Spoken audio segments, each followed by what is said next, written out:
ইতালিতে আশ্রয়প্রার্থীরা সাদা বা হলুদ সৌজন্য ব্যবহার করে ব্যবসায়িক লাইসেন্স করার জন্য কিছু নির্দিষ্ট ডকুমেন্টস প্রয়োজন।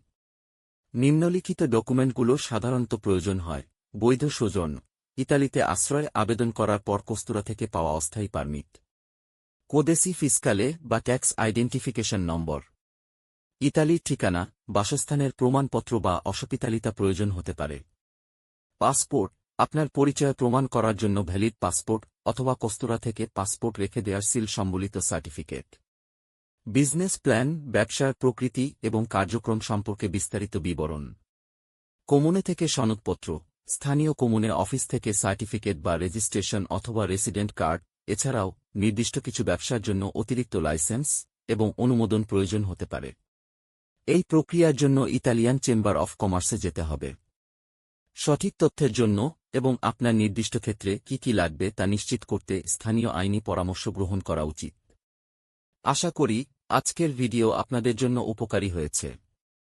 যদি আপনার কোনো প্রশ্ন থাকে মন্তব্য করতে ভুলবেন না এবং আমাদের চ্যানেল ফলো বা সাবস্ক্রাইব করতে ভুলবেন না। বিস্তারিত তথ্য অনুসন্ধানে আমাদের হোয়াটসঅ্যাপে মেসেজ পাঠান।